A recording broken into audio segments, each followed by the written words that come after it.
ಚುನಾವಣೆಗೆ ದಿನಾಂಕ ಅನೌನ್ಸ್ ಆಗಿದೆ ಅಂದ್ರೆ ದಿನಗಣನೆ ಆರಂಭ ಆಗಿದೆ. ಈ ಬೆನ್ನಲ್ಲೇ ಚುನಾವಣಾ ಚಾಣಕ್ಯ ಅಂತ ಕರೆಸಿಕೊಳ್ಳುವ ಅಮಿತ್ ಶಾ ಅವರು ಈ ಲೋಕಸಭಾ ಕಣಕ್ಕೆ ಧುಮುಕ್ತಾ ಇದ್ದಾರೆ. ರಾಜ್ಯದಲ್ಲಿ ಅಮಿತ್ ಶಾ ಅವರ ದಂಡಯಾತ್ರೆ ಶುರು.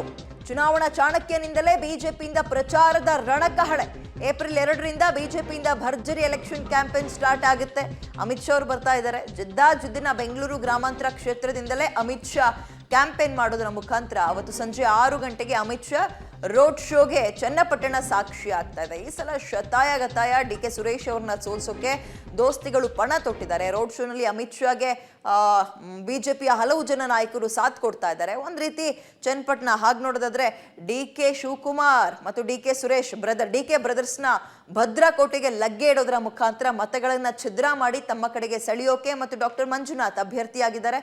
ಬೆಂಗಳೂರು ಗ್ರಾಮಾಂತರದಲ್ಲಿ ಬಿಜೆಪಿ ಅಭ್ಯರ್ಥಿ ಅಥವಾ ಮೈತ್ರಿ ಅಭ್ಯರ್ಥಿ ಅವ್ರನ್ನ ಸೋಲ್ಸೋಕೆ ಅಮಿತ್ ಶಾ ಅವರ ಕಣಕ್ಕಿಳಿತಾ ಇದ್ದಾರೆ. ಇದು ಎಷ್ಟರ ಮಟ್ಟಿಗೆ ಸಕ್ಸಸ್ ಆಗುತ್ತೆ ಅನ್ನುವಂಥದ್ದು ಮುಂದಿನ ದಿನಗಳಲ್ಲಿ ನೋಡಬೇಕು. ಬಟ್ ಒಂದ್ ಕಡೆ ಕಾಂಗ್ರೆಸ್ ತನ್ನದೇ ಆದಂತಹ ತಂತ್ರಗಾರಿಕೆ, ಬಿಜೆಪಿ ಕೂಡ ಈ ರೀತಿಯ ರೋಡ್ ಶೋಗಳನ್ನ ಮಾಡೋದರ ಮುಖಾಂತರ ಮತ ಸೆಳೆಯೋ ಪ್ರಯತ್ನವನ್ನ ಮುಂದುವರಿಸ್ತಾ ಇದೆ.